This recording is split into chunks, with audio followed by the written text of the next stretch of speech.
these things through Christ. Amen. Well, see if you can identify the time that I'm describing. See if this sounds familiar to you. A time of deep divide in the United States. The president's cabinet is shattered by infighting and intrigue. In fact, it's so bad, the Secretary of State and the Secretary of Treasury don't just dislike each other, they actually hate each other. This time that I'm describing is marked by a hyper-partisan news media that mercilessly attacks the administration. It traffics in slander and in conspiracy and vicious attacks. Leaders of both political parties are being unmasked as immoral.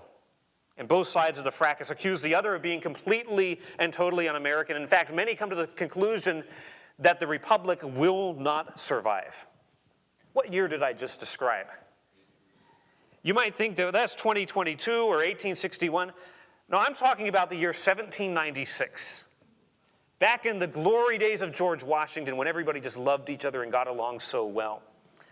If you read a history of the late 1790s, you will find that very quickly our young republic descended into partisan infighting. You think the newspapers and the news media is bad today?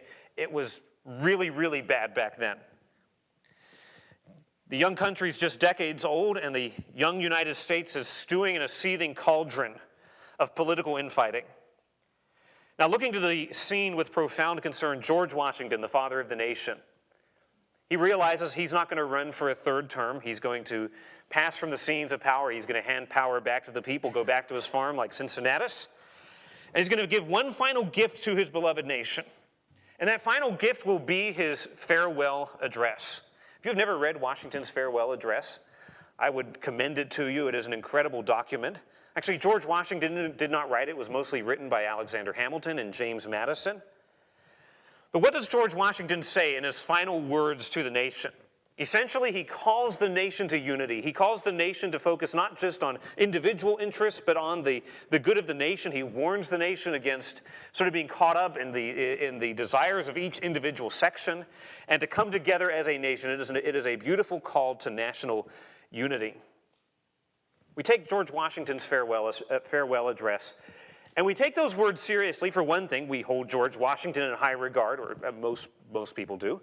Hold him in high regard, and we tend to take the final words of great leaders with great weight.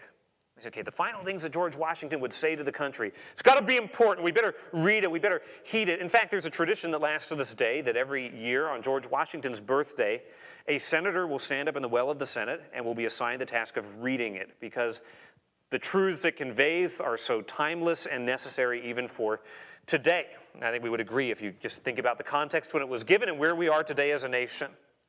Well, as we come to Luke 22, looking at verses 21 to 38 today, we're coming to a farewell address from one who is infinitely greater than George Washington. We're getting the farewell address, if you will, from Jesus. At this point in the Passion Week, Jesus has celebrated Passover with his disciples. He's come in, the triumphal entry earlier in the week. He's had the confrontation with the religious leaders. The conspiracy against him is kicked into high gear. And he celebrates one final Passover with his disciples. And we spent significant time on that last week and thinking about the Passover and the Last Supper and the Lord's Supper. Once the dinner is over, Judas Iscariot leaves, and Jesus is addressing his 11 apostles. He knows what's going to happen in just a few short hours. There's indication over and over again that he's totally in control of what is about to happen. He knows exactly what is about to happen. And he knows that the next 3 days are going to put these guys through the ringer. He knows that after the cross, he's going to rise again from the dead. He's going to spend some time with the disciples and then ascend to heaven. And in a sense, they are going to be tasked with the mission of telling the world about what he has done. And you and I occupy that same space between the first coming of Jesus and the second coming of Jesus. And so what Jesus says to the 11 apostles, well, it's got unique special application to them in that dark night where he would be arrested and he would go to the cross the next morning. It's got particularly potent application to you and me today. So let's just read through the text, and then we're going to dive in and just get the meat of what Jesus is giving us in this farewell address. In fact, what he gives us are warnings. Gives us 4 warnings, and each warning is married to a promise. He doesn't just say, don't do this, but he's, don't do this, and here's my promise to get you through. So follow along, beginning in Luke 22, verse 21. Behold, the hand of him that betrayeth me is with me on the table. And truly the Son of Man goeth as it was determined, but woe unto that man by whom he is betrayed. And they began to inquire among themselves which of them it was that should do this thing. Just a little pause. Other gospel writers then tell us that at this point, Judas leaves the upper room to go get the chief priests and all of that to kick the conspiracy into action. And there arose also a strife among them. Which of them should be accounted the greatest? And he said unto them, the kings of the Gentiles exercise lordship over them, and they that exercise authority upon them are called benefactors.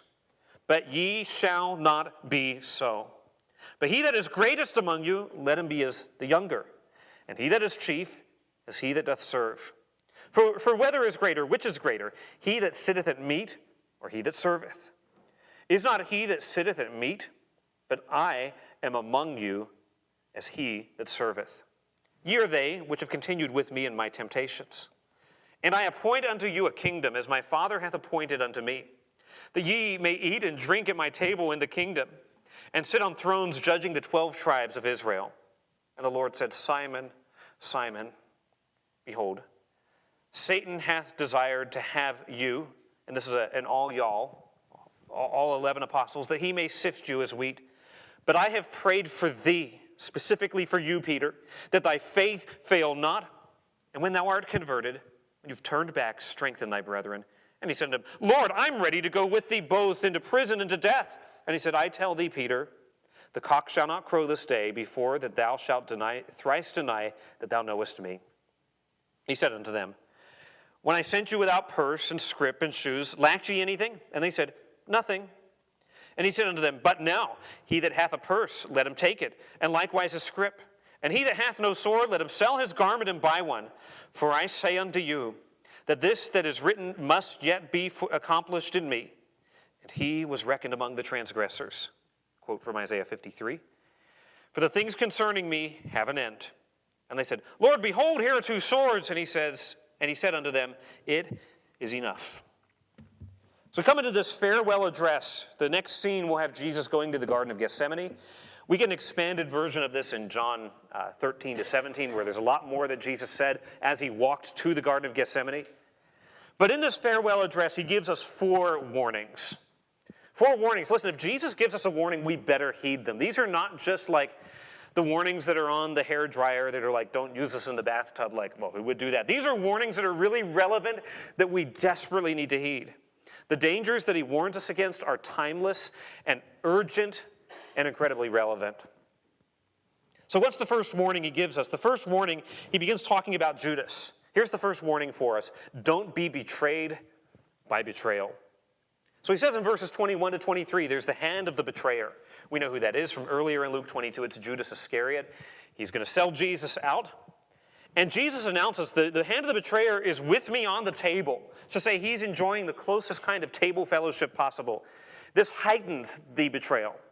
This signals that this betrayal doesn't just come from someone out on the periphery, but from the very inner circle.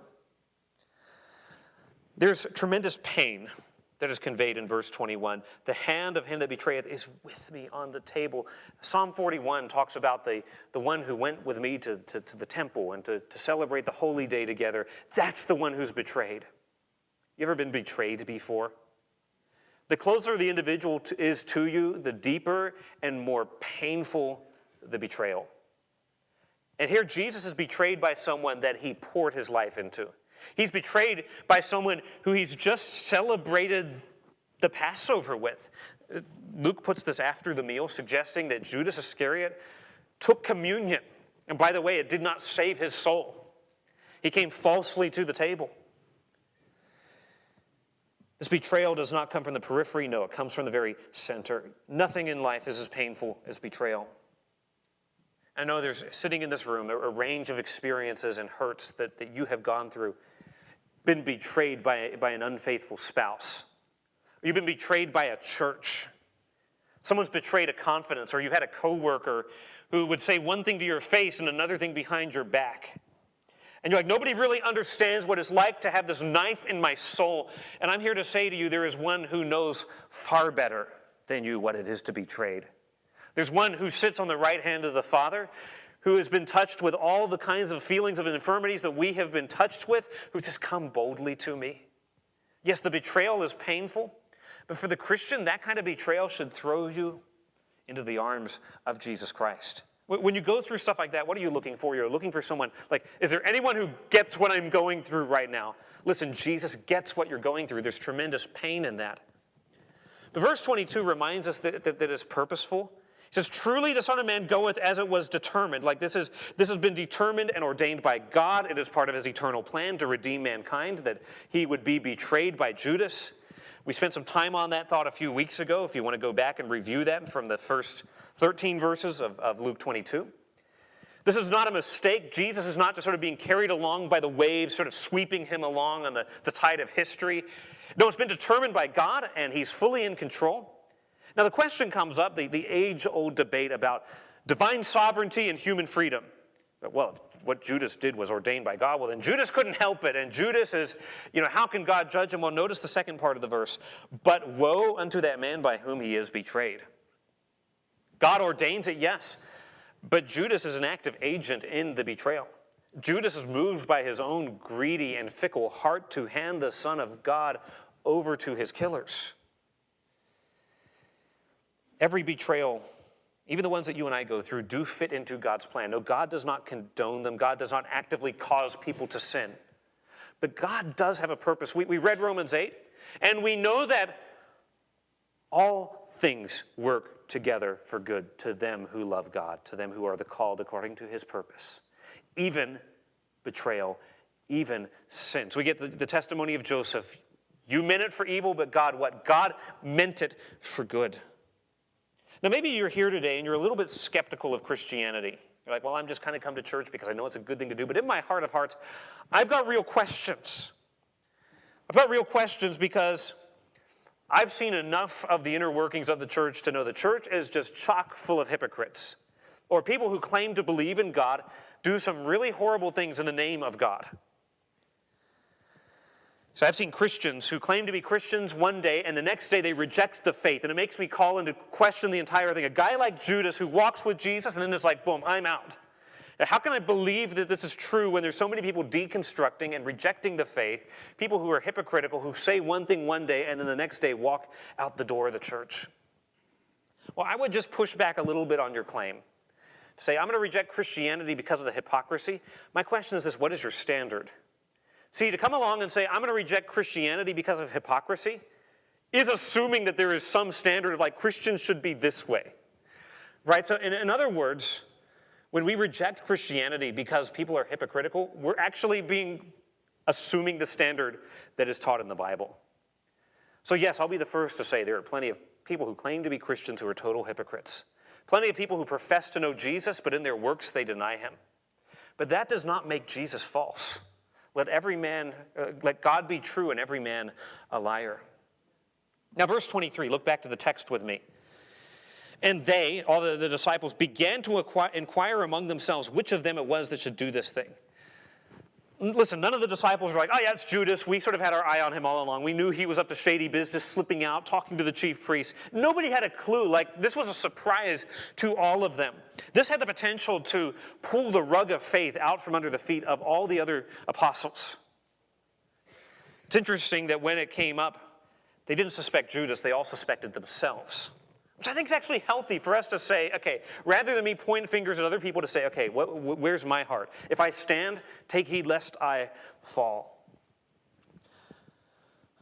Few things are as jarring as Christian treason. I've got a book that's an excellent book, actually a couple of them that are endorsed by different people on the back. And I was comparing an early edition to a later edition, and the number of leaders who endorsed the book the first time around, whose names had to be removed the second time around because they left the faith, was staggering. Big name celebrity pastors, no longer Christians or unfaithful to their wife. It can really shake your faith. If you're looking to a human leader who then rejects Jesus, you can be like, okay, what's going on here with this? When you find out that a beloved pastor was actually a predator, or a Christian leader was an embezzler, or that an evangelist is now an atheist, it can really, really rattle your faith. And if your faith is in that place where it's really being rattled right now, here's what I would say. Jesus actually tells us right here, if there was a betrayer in the midst of the 11, it should not surprise us that there are going to be traitors throughout the history of the church. He told us to expect this, not to be surprised by it. It actually confirms the truth of what Jesus is saying. I think it warns us against looking to human leaders to ground our faith. I've seen people who have been, Pastor so-and-so in all these books, and then he goes off the rails and they're like, I can't be a Christian anymore. Suggest to me that you are trusting Pastor so-and-so than putting your trust in a perfect Jesus. Jesus is warning us over the centuries here is don't be betrayed by betrayal. It is going to happen. It's going to be painful. It's going to be perplexing. But Jesus is faithful, even when Judas is not.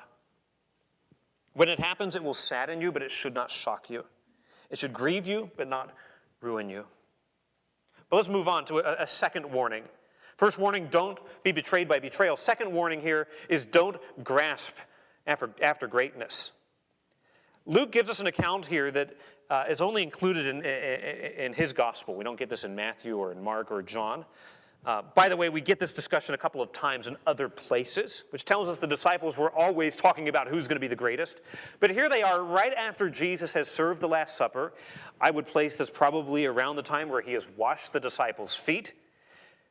And where do they go again? Well, who's the greatest? They didn't get past this for a while. So verse 24, there arose also a strife among them, which of them should be accounted the greatest. The discussion goes from who's the worst disciple, the worst scoundrel who's going to betray Jesus, to being like, but who's going to be the best? Just the lack of self-awareness here is staggering, isn't it? So there arose a strife. The word there is kind of an interesting one. The idea is the word victory and the word love. People who always love to be right. You ever know someone like that? People who always love to be right. What do they always do? Argue all the time, right? These are the people who, like, on Thanksgiving Day, spent hours and hours on Twitter just, like, arguing about some article or something. That's what the disciples, this love of victory, this love of being right, this strife as to who's going to be thought of as the greatest. Who are other people going to look at and be like, he's the greatest disciple, or he's the most popular, or he's the most well-liked, or his books are on the top of the Barnes & Noble bestseller list. Who's going to be popular? Whose brand is going to be the most famous? Disputes flow out of pride. Only by pride cometh contention. Okay? Where there's smoke, there is fire. Where there is squabbling, there's pride. Understand, God is not merely concerned with our behavior, but with our motives. It's not just that they were squabbling, but he's concerned about the heart that leads to that. Not just that the disciples are sort of elbowing each other for who's going to be the most prominent, but the very fact that we have hearts that love to be most prominent. The very fact we get addicted to likes and shares and views and what people think of us. It's not just that behavior is bad. You can eschew all forms of sort of public, I want people to like me, but still have a heart that covets people's approval. Colossians 3 says covetousness, whether it's for stuff or for status, is idolatry. If you're here today and you think, well, I'm a good person because I don't steal or lie or cheat, understand that God's standard is not simply about our behavior, but it's about our hearts. And we have the same hearts as the disciples. It's super easy to be like, man, what a bunch of losers. Here they are griping. I wouldn't have done. No, our hearts do the same thing. The reason why it bothers us so much when someone else does this is in our hearts we kind of wish it was us. We want influence. We want recognition. We want our preferences to be met. We want our needs to be catered to. And that desire for be prominent, to be first, is the essence of sin, and it's why Jesus had to come and die for us. Now, Jesus, notice what he says in verse 25. He says, the kings of the Gentiles, okay, of the nations of the pagans. He's thinking of Nero and of Herod, and you do a little bit of reading in ancient history, and those guys were just crazy, ambitious, to the point of murdering their own family members. Like, their families were messed up because of greed, and I want to be in charge, and so I'm going to knock them off, and all these things. He says, the kings of the Gentiles, they exercise lordship. They dominate and rule with an iron fist. And those who exercise authority are called benefactors. Some irony there, benefactor, someone who does something that is good.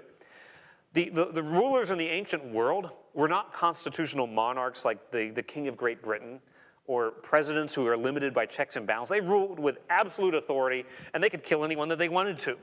They'd be absolute thugs and then get this title, benefactors. I rule for the good of the people. You think about the leader of North Korea, the dear leader kind of idea, even though he's a complete thug. He says that's what the rulers of the world do. They're seeking after that prominence. They're jockeying for power. But verse 26, but ye shall not be so. This is emphatic. You, not like that. Not like the world. So forget everything you know from climbing the corporate ladder. Forget everything you know about politicians gaining power. The way in the kingdom of God is the opposite. The way up is down. The way to glory is through suffering. Promotion is found in demotion. Leadership through service.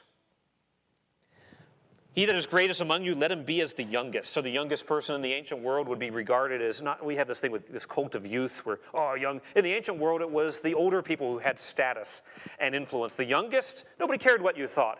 It says, okay, if you want to be the person who has the influence, be willing to be treated like the water boy. Be like the bat boy, not like the general manager. And he that is chief is the one who does serve. Then he asks a rhetorical question. Who's greater? The one who is sitting at dinner or the one who serves? Okay, who's more important?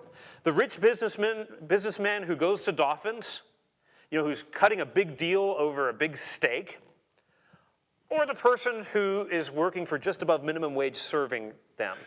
So obviously the businessman, he's the more important. That's the way of the world. Jesus says, look at me, I'm among you as the one who serves. Now this is a powerful argument. The disciples rightly recognize Jesus. He's the Messiah. He's the King of Israel. He's the Son of Man.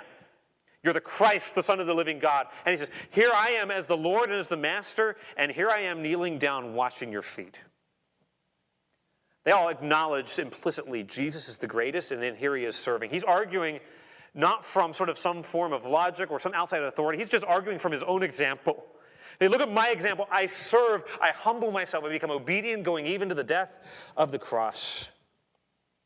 True leadership, true influence is found through serving, meeting the needs of those around you and under you. You can read Philippians 2 this afternoon to see what this looked like for Jesus. The hero is not the general who sits in the air-conditioned Pentagon, but is the private who lays down his life for his comrades. The great Christian is not the one who holds title and office and has best-selling books, but the one who is willing to serve without recognition. Billy Graham was one time asked, who is the greatest Christian in the world today? And his answer was, first off, I don't know. Second off, we wouldn't know who that person is. Because it's probably someone we've never heard of, who no one recognizes, who is quietly serving Jesus without recognition, without reward. Christ-likeness, beloved, means humble service. It means doing the dishes for your wife. It means helping with the housework during the holidays. It means cooking dinner for the family. It means serving in the nursery. It means visiting widows and texting people who are lonely. It means saying, I'm going to come early and set up tables at church. It means I'm going to teach that teenager how to change the oil. It means saying, I'm going to hold a baby for that young mom. It means meeting needs without recognition. Christ-likeness means humble service. And you can expand that list 1,000 different ways. So what Jesus is saying in this argument is don't grasp after greatness. He says, you need to serve now. Be focused right now, not on greatness. But notice how he sort of switches gears in verse 28. You're they which have continued with me in my temptations, and I appoint unto you a kingdom. He says, okay, you guys are worried about status and authority now. Just focus on serving now, because the status and authority is going to come then. In the kingdom, we pray thy kingdom come. Jesus will one day return and establish his kingdom on this earth. And those who have served humbly now will be rewarded then with authority and with status and with glory. In this upside-down kingdom, glory comes after serving. It comes after suffering. Honor comes after humility. The greatness that the disciples long for. So you guys long for greatness? The greatness is going to be attained not in jockeying for position, but enjoying my grace. Okay, notice the word there in verse 29. I appoint unto you a kingdom. It's the verb form of the noun that is covenant, the word covenant. I have covenanted to you, I have promised to you a kingdom. Not that we all get our own little kingdoms and we're going to rule different planets. Not that idea, but we will share in the rule of Jesus over a renovated world. He says, I've promised this to you. You're not going to have it all now. You're going to have it then. And guess what? We don't get that by throwing our elbows around, by climbing up the ladder, by trying to knock other people off. We get that by his grace. So I think what Jesus is arguing is your jockeying for position is absolutely absurd. Why? Because you already have it. You already have the promise of a kingdom and a promise of reward, and it's not going to be coming by tripping other people up to try to get ahead. It's come through grace. He says, in the kingdom you'll eat and drink at my table in the kingdom. That's a common picture of this banquet that we talked about last week. And he says you'll be judging the 12 tribes of Israel, judging in the sense of ruling over Israel back in their land and over the nations and over this world. There's going to be all of the status and authority that we will have. Now, Paul makes a similar argument in 1 Corinthians. Opening chapters of 1 Corinthians, the issue that he is dealing with is squabbling and bickering in the church. Like I said, squabbling and bickering flow out of pride. Just listen to the argument that he makes. He comes to the conclusion of saying, guys, it's absurd and crazy to try to jockey for position and line up behind different leaders and be like, I'm of Paul, I'm of Apollos. He says, therefore let no man glory in men, for all things are yours. Whether Paul or Apollos or Cephas or the world or life or death or things present or things to come, all are yours, and ye are Christ, and Christ is God's. And then he says a few verses later, for who maketh thee to differ from one another? And what hast thou that thou didst not receive? Now, if thou didst receive it, why dost thou glory as if thou hadst not received it? He's saying it's all of grace. It's all of grace. If someone has more talent and influence than you right now, it's because of God's grace. And in the world to come, we're not going to be worried about position and status and title. It's yours. Now, the question is, do you really believe that promise? You see, every time that we go running after power and status and authority and self-promotion and brand building and getting jealous at someone else's recognition or success, we are implicitly saying, I don't really believe the promise that the reward is for the future. Just in case, I need to hedge my bets and make sure I get in some of that glory now. You see, faith in God's future promises will drive out this pride and this seeking after status. Which means we need to go back to the gospel again and again and be like, look at God's promises, stare at God's promises, soak in God's promises. Because pride can't exist in the same place where we're receiving this kingdom by grace. Grace belongs not to the grasping fingers of the ambitious, but to the open hand of the needy beggar. We're grasping. No, I've got nothing. I'm a sinner. I've got nothing to offer God, and I come to Jesus as someone who is blind and naked and empty and needing his mercy and his grace. That's the one who gets grace. And by the way, how do you know that you've received grace? Is you'll be reminded from time to time that that is who you really are. So Jesus warns the disciples. He warns us. Don't grasp after greatness. You see how relevant this warning is? Church history is replete with these individuals who try to dominate and have power, and you look at the Middle Ages and kings and popes going back and forth at each other's throats. If only this had been heeded, if only this is heeded in churches like ours, how much more unity would we enjoy? We need to move on to a third warning. Third warning Jesus gives here is don't stop believing. Jesus moves on from the glory of the future kingdom back to the gritty reality of the present. And the Lord said, Simon, Simon, behold, Satan hath desired to have you that he may sift you as wheat. But I've prayed for thee that thy faith fail not. So notice that the prayer here is, Peter, you're going to go through the ringer. And this is speaking specifically of that very night that he's going to deny Jesus 3 times. His faith is going to be put to the ultimate test. It's going to be stretched to the near breaking point. But Jesus says, Peter, I am praying for you that your faith does not fail. Listen, Peter's courage definitely failed, but his faith didn't. Even though he was afraid to give testimony that he knew Jesus, he still believed in Jesus. Now, we see here kind of the inner working, sort of the kitchen, if you will. Right? You go to a nice restaurant, they bring you out this beautiful plate. We get to enjoy the meal. Here we kind of go back into the kitchen. How is it that God sustains our faith and keeps us from just rejecting him completely and going down the path of Judas. It's through Jesus praying for us that our faith fail not. I said earlier that each of these warnings has a promise kind of baked into it. With the betrayal, there's this promise that Jesus knows the future and he's controlling what's happening. With the warning about grasping after greatness, there's this promise, you got the kingdom. Here we have the promise that Jesus prays for us. But before that, notice back in verse 31, Simon, Simon, okay, the name is repeated, conveying deep, deep emotion. Some people have noted the fact this is Peter's pre-conversion name. Remember, Peter means rock, and Peter would not really be rock that night. He would sort of just crumble like a cookie when the pressure came. So he's maybe not using like, hey, rock, strong guy. He's using his name that conveys his weakness. There might be something to that. Behold, draw your attention, focus on this fact, not on who's going to be greatest. Focus on the need of right now. Satan has desired to have you. The you there is plural. He's desired all of the disciples, that he may sift you as wheat. Okay, Satan wants to take you and sort of pick you apart, is the idea. But I have prayed for thee. That is a singular. See, Peter's the leader of the group.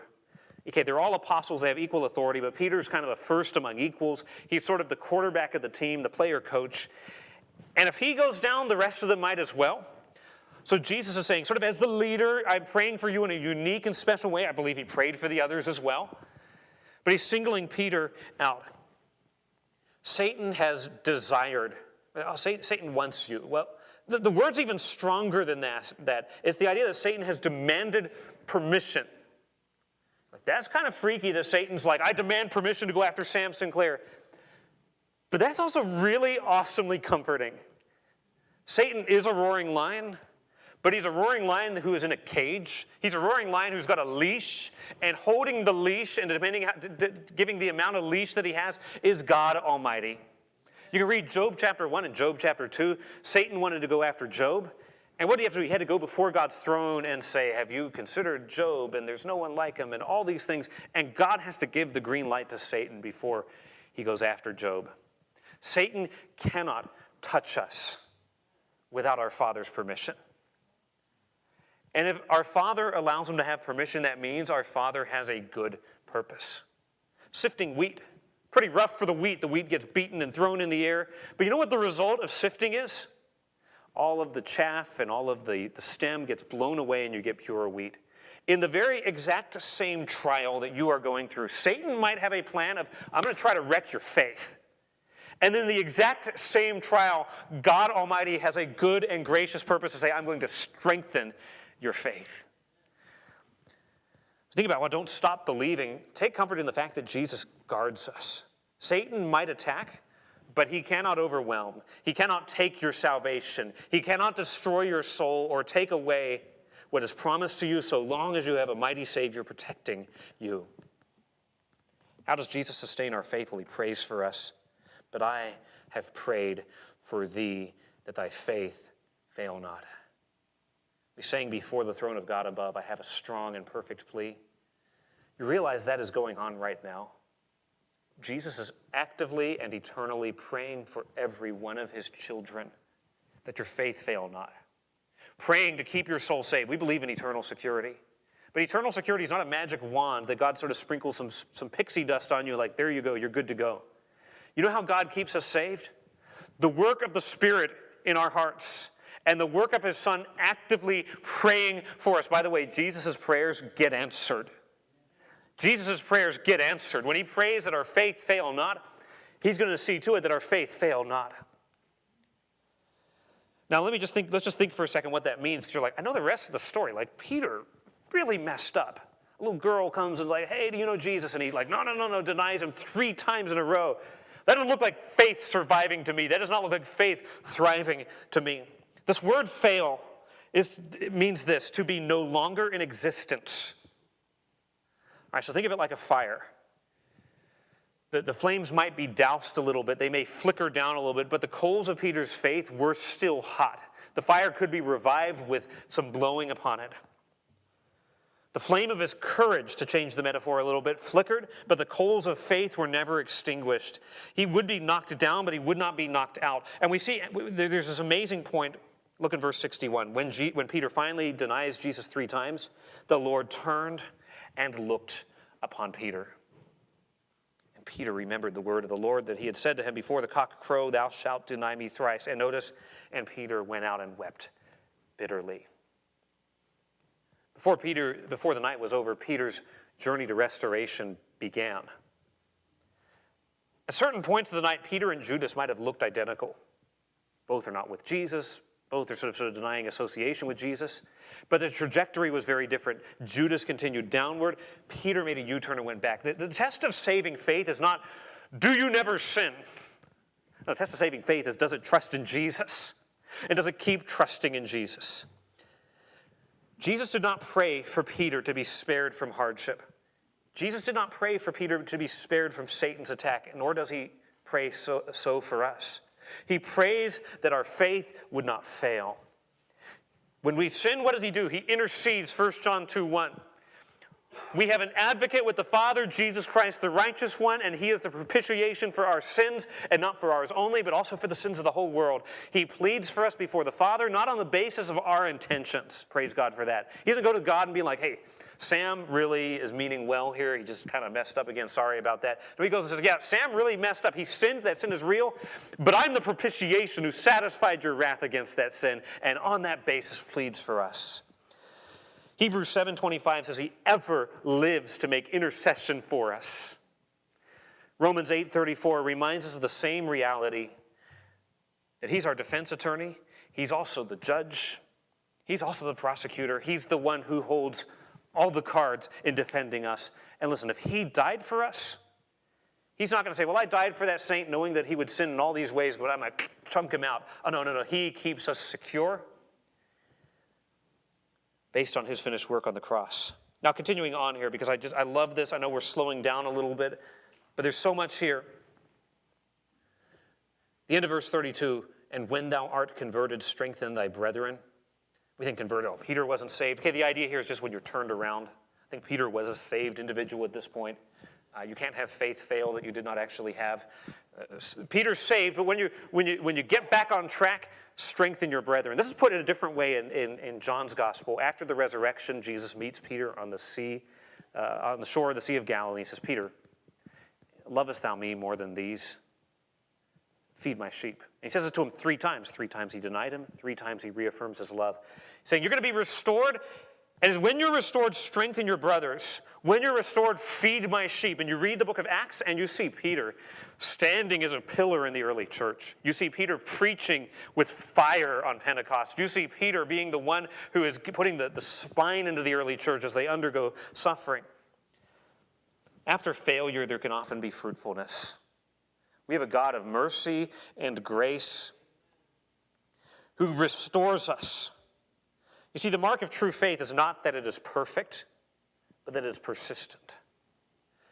And Jesus has this unique mission for Peter. Out of his failure came great fruit. You see, brash Simon who would be like, oh, I'll never fail, I don't struggle as other people do, would become humble Peter.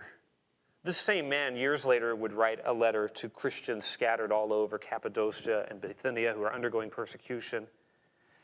And he would use language like this, dearly beloved, abstain from fleshly lusts which war against your soul.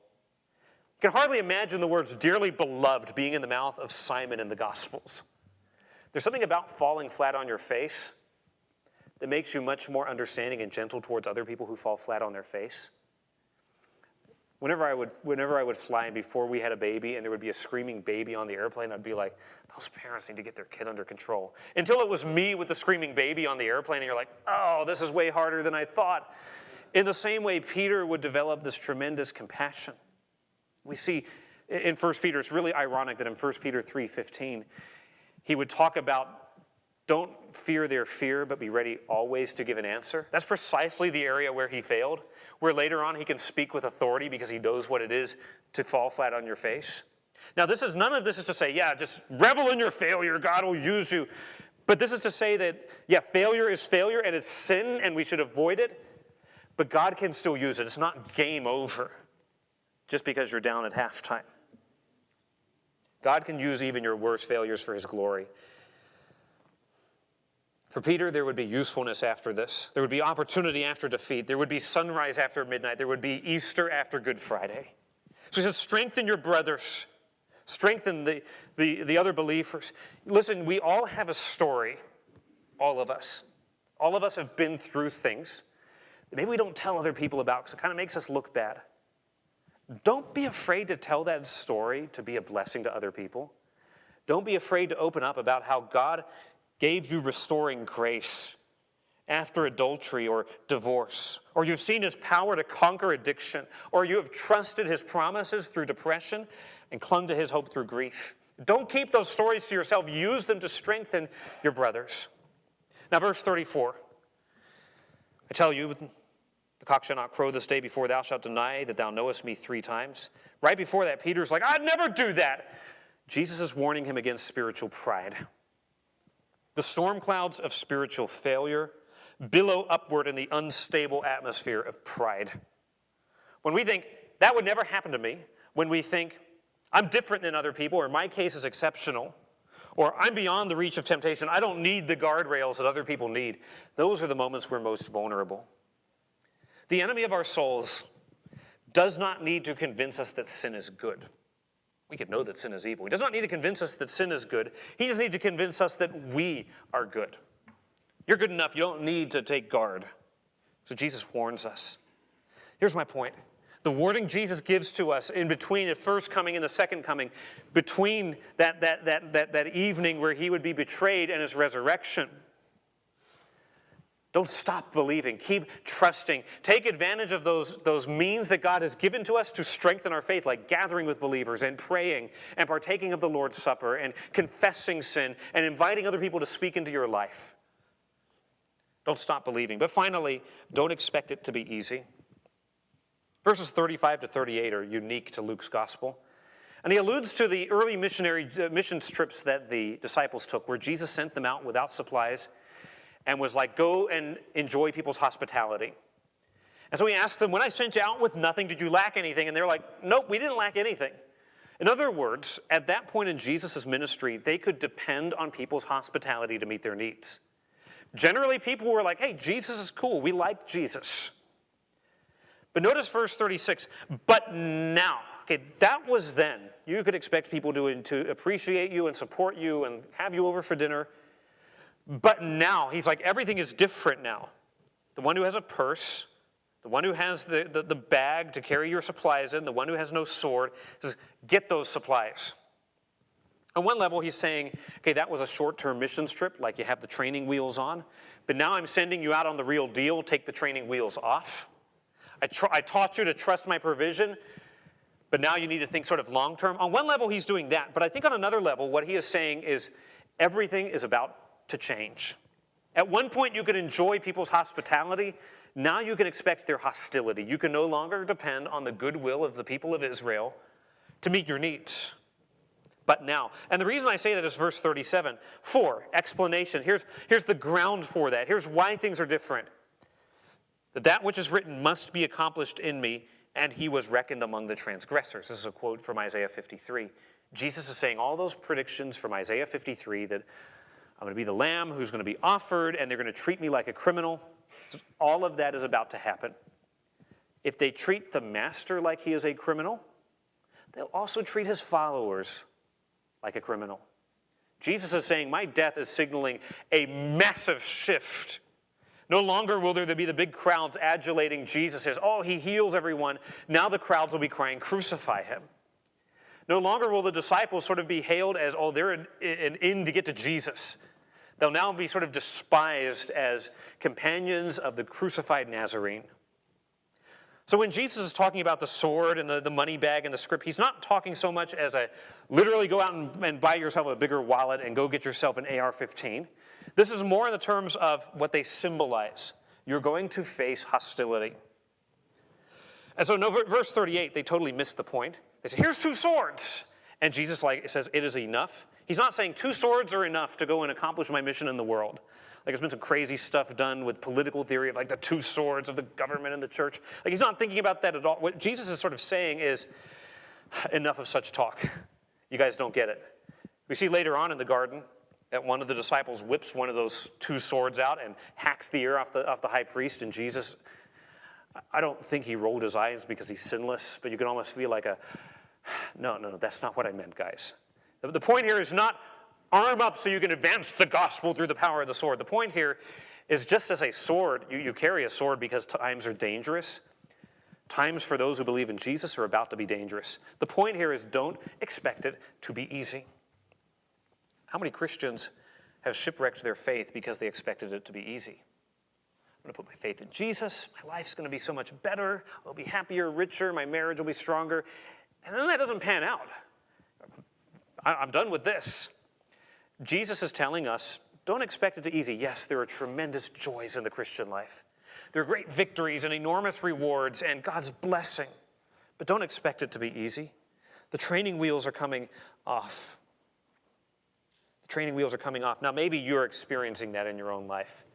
I don't know that we can claim to face persecution like the early church did, or like our brethren in Iran or North Korea or China.